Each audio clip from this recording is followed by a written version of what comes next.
Labas, mano vardas Aina ir šiame video advokatas Egidijus Langys papasakos apie skolų valdymo formavimą įmonėse.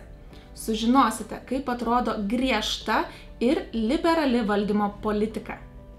Paaiškinsime, jei klientai delsia sumokėti, kaip atrodo pirmieji požymiai, kad su jais gali būti didelių problemų ir ar galbūt jie jau yra potencialūs skolininkai dabar. Taps aišku, kaip veikia skolininkų psichologija ir kokie konkretūs veiksmai parodo, kad jau reikia imtis rimtų veiksmų skolos išieškojimui. Taip pat advokatas pasidalins praktiniais patarimais iš savo darbo patirties ir paaiškins, kodėl būtina giliau pasidomėti savo klientais ar potencialiais verslo partneriais prieš pasirašant sutartį. Na ir galiausiai išgirsite labai gerą patarimą apie sutarčių pasirašymą tiems verslams, kurie parduoda fizinės prekes. O jeigu norit sužinoti, kaip galite sutaupyti daugiau laiko ir nervų bei lengviau instruktuoti darbuotojus, atsisakant visų popierinių instrukcijų ir žurnalų, po šiuo video rasite nuorodą. Spauskite ir pažiūrėkit, kaip DSATA, darbo saugos e-sistema padeda sklandžiau įgyvendinti darbo saugos ir sveikatos reikalavimus. O dabar spaudžiam prenumeruoti ir nykščio mygtuką esantį apačioje, taip padėsite YouTube algoritmui. Na kągi, perduodu žodį Egidijui. Toliau dėl bendrovės skolų valdymo politikos. Jinai, kaip aš sakiau, nėra, kad jinai privalo būti įmonėje. Čia nėra kažkoks tai privalomas dokumentas, bet kai jis yra, tada visi žino, kaip tai veikia ir, sakykime, visi žino, kaip tą reikia daryti. Ir, sakykime, galbūt keičiasi žmonės, kolektyvas keičiasi, o tvarka lieka, visi tvarką gali pamatyti, susipažinti ir, sakykime, jos laikytis arba neslaikyti. Tai tos tvarkos, jos pagal savo pobūdį gali būti dvejopos, tokia griežta politika arba liberali. Tai dažniausiai griežta yra suformuotos aiškios kryptys ir numatyti konkretus veiksmai skolų administravimo srityje. Tai kad mes turime įsivertinti, kaip mes tą dalyką darome, kokių veiksmų imamės, jeigu skolos atsirado ir, sakykime, kokie etapai, kokie veiksmai bus atliekami, kada jie bus atliekami. Tai yra labai svarbu datos, laikai, terminai, per kiek laiko, jeigu, tarkime, jums per sąskaitoje nustatyta ten 7 ar 5 dienų darbo laiką nesumokėjo, ką jūs daro toliau. Ar jūs jau pradėte pykti, ar jūs jau sakot, nieko palauksim, dar vėliau galbūt čia susimokės, nes lygtais turėtų ten susimokėti. Ar jūs užmetat tą skolą ir net niekas nebežiūri, ar ten yra, ar jos nėra. Ir kas tada? Bet kaip jūs kontroliuojate tuos dalykus? Jeigu jūs kontroliuojate tuos dalykus aktyviai, tai vieni veiksmai bus, jeigu jūs juos kontroliuojate pasyviai, tai bus kiti veiksmai. Ir šitoj vietoj liberali, tai atsakykime, ta dažniausiai pasitaikanti strategija arba, sakykime, skolų valdymo politika, tai yra, kad atsargiai vengiama imtis konkrečių veiksmų, bijant prarasti klientą. Tai čia yra praktiškai žanro klasika. Jau niekur, sakykime, susiformavusi nuo senų laikų, nes visiškai yra teisingai, kad reikia suvokti ir tą dalyką, kad jeigu dabar mes skolininką užsipulsim ir sakysim, tu čia mūsų pinigų nemoki, mes nutraukiam sutartį ir visą kitą, tai jisai gali sakyti, tai gerai, tai mes daugiau nebedirbam, jūs kaip ir sakysit, tai gerai, nebedirbam, kam mums ten skolingi klientai. Bet reikėtų pasižiūrėti ir iš verslo pusės, ar tikrai ten jisai nemoka, kodėl nemoka, pasiaiškinti visą tas priežastis. Bet svarbu nenumesti skolos į šalį, nes pati neišsiieškos, išskyrus atvejus, jeigu jie patys ten tie skolininkai nuspręs susimokėti, tai tada tikrai puiku, nėra jokių problemų. Bet jeigu jie nemoka, tai vadinasi, jie turi finansinių sunkumų. Jeigu jie turi finansinių sunkumų, tai klausimas, ar jie yra laikini, ar jau pastovus ir ar jūs turite galimybę tas skolas atgauti, ar neturite galimybės tų skolų atgauti. Tai čia vėlgi reikėtų šitą dalyką labai stipriai įsivertinti ir pasižiūrėti, kaip tas dalykas veikia pas jūs įmonėse, arba, sakykime, pas jūsų, galbūt pas kažką, nežinau, pažįstamus, ar, sakykime, dar kažkur tai, galbūt patarti, padėlioti tas mintis jūs galėtumėt, kaip tai veikia, ar įmonės apskritai turi skolų valdymo politiką. Nes vienas iš tokių ryškiausių, galbūt, pavyzdžių, kurį aš sakyčiau, dažniausiai taiko įmonės, tai yra 30, 60, 90, dar kažką 120 prideda, bet su to 120 tada atsiranda labai didelės rizikos. Tai pirmas dalykas, kad jeigu mes turime nesumokėtą skolą, sumą X, tol, kol mes išrašėm sąskaitą, bet nesu jo sąskaitoje sumokėti terminas, tol tai nėra dar skola, dar nėra pradėltas įsipareigojimas. Na ir einam toliau, suėjo terminą sutartyje susimokėti. Ką mes darom? Arba nedarom nieko, arba laukiam, kol bus sumokėta, ten šiek tiek palaukiam, tada skambinam, labą dieną, negavom pinigų. Turim problemų, šiek tiek susidūrėm čia su finansinė problema, tai galbūt ir neturim dabar sumokėti, kaip pirmas šauktukas, tai rodo, kad reiškia, kad įmonė turi problemų. Kartais gali būti, kai su jo mums viskas gerai, tiesiog buhalterė atostogauja ar susirgo ir nėra kam sumokėti, gali būti ir taip. Bet jau po kiekvieno šito atsakymo, po kiekvieno šito pokalbio jūs turite žinoti, dėl ko susitarėte. Jeigu sako, kad buhalterė atostogauja ir negali sumokėti, o tai kada buhalterė grįž iš atostogų, įmonė tikrai žino. Tikrai žino, kada grįž. Jeigu sako, kad tenais, čia dabar nemokam, bet artimiausiu metu sumokėsim, kada? Kada artimiausias metas yra sumokėti skolą? Vat kada tai įvyks? Tai vėlgi yra labai svarbu užsifiksuoti tam, kad mes galėtumėm sekti ir žiūrėti. Jeigu, pavyzdžiui, pasakė, kad šiandien yra spalio 13 ir sako, skolą sumokėsim spalio 17. Taip, spalio 17 yra pirmadienis, jūs ateinate į darbą, tikrinate banko sąskaitą, nieko nėra. Na, tada jūs turite galimybę vėl sakyti, kad gerbėmieji, jūs patys pasiūlėte, patys sutikote sumokėti spalio 17 dieną, kodėl dar nėra pinigų. Tai, sakykime, tokie veiksmai, jie priverčia, įspraudžia į rėmus ir mes tokiu atveju turime labai aiškią viziją, kas vyksta su mūsų skolininkais. Kada jie moka, kada jie nemoka, galbūt kažkas sumokėjo dalį pinigų, o gal nieko nesumokėjo, nors žadėjo tą dieną atlikti pavedimą, mes tai turime paraginti. Nes jeigu mes vėl nieko nedarysime, o tik tai pakalbėsim, įspėsim, arba ten, sumokėk kitos pretenzijos, to nebus. Niekas jums nemokės pinigų, jeigu tai yra linkę tą dalyką daryti. Dabar dėl skolininkų, tai aš pasakysiu jų daugiau mažiau tokį, kaip jie bendrauja ir kaip jie suvokia tą visą situaciją. Čia tokį vieną pavyzdį esu gavęs ir turėjęs, tai jis toks pakankamai neblogai atrodantis yra. Tai skolininkas susitinka su kreditorium, naktis ant tilto, ten po tiltų vanduo, jis tą skolininką permečia per tiltą, laiko už kojos ir sako, žinai, jeigu tu man nesumokėsi pinigų, aš tave numesiu žemyn. Iškelia atgal, jisai ten vis išsigandęs nubėga, reiškia, namo. Kitą dieną vėl nesumokėjo pinigų, jis vėl susitinka, jį vėl žemyn galvą permeta, sako, klausyk, tu žadėjai susimokėti, nesusimokėjai, tai dabar tave tikrai numesiu.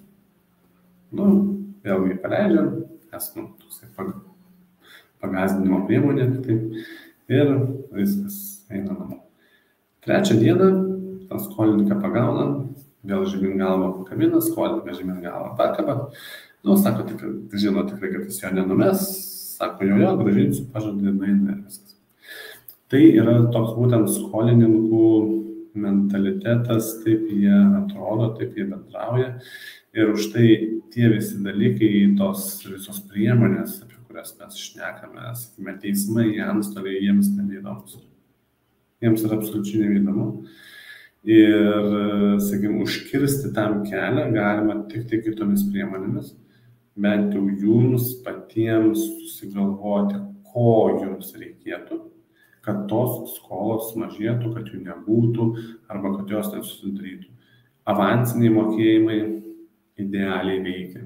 Bet sako, nu kur mes dabar prašysim čia avansinio mokėjimo, visiems sunku ir taip toliau, tai mes kažkiek tai prekių duodam, po nedaug jie mums sumoka arba nesumoka. Avansinis mokėjimas yra ta priemonė, kuri labai puikiai padeda, kuri labai puikiai priverčia ir šitoj vietoj skolininkus priverčia susimastyti, kad jeigu jie turi minčių nemokėti, kad šitas sandoris, kurį jie ketina sudaryti, yra ne jiems. Nes jūs patys turite išsiaiškinti, kiek skolininkas yra, arba tas, dar sakykim, nevadinkim galbūt jo skolininko, to potencialaus jūsų kliento, kiek jis yra linkęs būti skolingų, kiek nėra linkęs būti skolingų. Nes jeigu jisai, tarkim, nesutinka, pavyzdžiui, sumokėti avanso, arba, sakykime, siūlo labai tokį nežymų avansą, na, įsivaizduokit, sudarot sandorių 100 000, jisai ten sako, sumokėsim 5 000 eurų. Ir kas, tai visiškai juokinga suma, kuri 100 000 kontekste nieko nelėmė, nieko nereiškia ir tas praradimas, ką jisai praras, jisai bet kuriuo atveju išloš žymiai daugiau, nes jisai gauna, tarkim, iš jūsų kažkokias prekes, paslaugas ir vėliau, sakykime, toliau nemoka sėkmingai, o jums tie 5 000, kaip sakant, negelbėjo, o tik tai daro dar daugiau bėdų. Tai šito vietą reikėtų, tik tai noriu atkreipti dėmesį ir pasakyti, kad reikėtų aktyviai pasidomėti, su kuo sudarote sutartį. Aš tikrai suprantu, kad šiais laikais klientai yra aukso vertės. Ir kad užsakymai yra labai svarbu tam, kad galėtumėm funkcionuoti, kad galėtumėm dirbti, kad galėtumėm kurti, mokėti ten mokesčius, pridėtinės vertės, pridėtinę vertę kelti ir taip toliau. Bet mums yra svarbu ir kita dalis, kad tie, su kuriais mes dirbame, mokėtų laiku ir atsiskaitytų su mumis už tai, ką mes jiems pardavėm, suteikėm kažkokią paslaugą ar panašiai. Nes jeigu mes prisirinksim klientų ir labai bus mums faina, mes turėsime klientų bazę, daug visokių pardavimų, daug visokių reikalų, bet tie klientai bus nemokus ar jie mums nemokės pinigų, tai naudos iš to nebus jokios.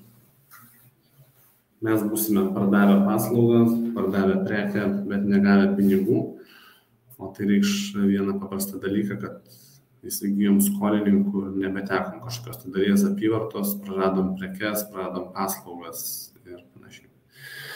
Tai va, tai čia šita mintis yra tokia, kad kokią tvarką pasirinkti, aš sakyčiau, per viduriuką reikėtų galbūt bandyti pradžiai, neužsipulti jau taip labai, kad čia tikrai viskas blogai ir būtent tie skolininkai skolingi ir taip toliau, bet tam reikėtų pasiruošti, nes skolų tikrai didės, daugės. Ir jau dabar daugėja, jau dabar atsiranda, jau dabar kreipiasi, jau savo ką daryti, bankrotų banga, šiek tiek galbūt dar dabar pristabdyti, bet pradės augti, nes jau daug verslų kalba apie tai, kad užsidarinės ir panašiai. Ypatingai pasitikrinkit, su kuo jūs dirbate, pasižiūrėkit, ar pavyzdžiui, ar tikrai nėra prasidėjęs darbuotojų atleidimas, ar nėra mokesčių skolų, ar, sakykime, neparduodamas turtas kažkoks. Tai būtina tiesiog pasižiūrėti, pasivertinti, su kuo jūs šiai dienai dirbate. Kas yra jūsų klientai, kas yra jūsų verslo partneriai ir, sakykime, kas jums galėtų padėti. Jeigu ištiktų tokia situacija, kad jums atsirastų skolos ir panašiai. Tai va, tai čia yra mintis tokia ir jinai yra pakankamai, mano nuomonė, aiški, kad reikia tiesiog įmonėje susiformuoti savo tą skolų administravimą, skolų prevenciją ir kaip mes tuos dalykus galėtumėm užsitikrinti. Dėl tinkamo sutarčių formavimo, tai aš kaip ir minėjau, ką reikėtų įsirašyti, tai galite patys tikrai pasižiūrėti, nėra problemos. Paskaitykit sutartis, ką pasirašot ir galbūt ateityje, jeigu turit savo šablonus, tai galite juos papildyti. Nes ypatingai, jeigu jūs esate paslaugų teikėjai arba prekių pardavėjai, gamintojai, sakykime, kitų paslaugų prekių teikėjai, tai jūsų sutartys yra, jūs siunčiat sutartys pasirašyti, o nesirašote tų, kas jums primeta sąlygas, tai jūs primeskite sąlygas. Ir čia ypatingai aktualu yra, kas parduoda prekę, kažkokią tai fizinį daiktą, ne paslaugą. Tai, sakykime, šitoj vietoj turėtų tiesiog vienašališko sutarties nutraukimo atveju būti tokia sąlyga, kad nesumokėjus visų pinigų arba neatsiskaičius už prekę, sakykime, toje dalyje, kiek yra neatsiskaityta, yra būtent nuosavybė pardavėjo. Ir šitoj vietoj mes jau galime kalbėti apie tai, ar mes turėsime galimybę prekes susigrąžinti, jeigu įmonė bankrutuos, ar neturėsime. Tai mano rekomendacija paprasta, visą laiką nusimatyti tą dalyką, visą laiką nusimatyti vienašališką sutarties nutraukimo galimybę, kad nebūtų tenais draudžiama, jeigu ten pažeidė kažkokias prievolės mistinės, kurių nieks nematė iš civilinio kodekso ar iš kitų įstatymų, o tiesiog vienašališkas nutraukimas, jeigu, sakykime, tokia sutarties sąlyga yra numatyta sutartyje, būtent jeigu to nenusimatot, arba nusimatot abstrakčiai, arba nusimatot taip, kaip įstatymė parašyti, tokiu atveju vėl turėsite šiek tiek bėdų, nes vienašališkas sutarties nutraukimas vėlgi nėra toks labai paprastas procesas. Dėkui Egidijui ir sveikinu visus, kurie pažiūrėjote šį video iki pat pabaigos. Atsidėkodami galite paspausti patinka mygtuką video apačioje. Na ir kaip minėjau, šio video aprašyme jūsų laukia nuoroda. Spauskite ir pažiūrėkit, kaip visiškai nesunku Desatoje registruoti ir sekti jūsų darbuotojų saugą ir sveikatą įmonėje. Ir jei norite matyti daugiau tokių video, spauskite prenumeruoti mygtuką ir apsilankykite mūsų YouTube kanale, kur jums jau dabar priruošta daugiau nei 60 panašių video edukacijų. Iki pasimatymo.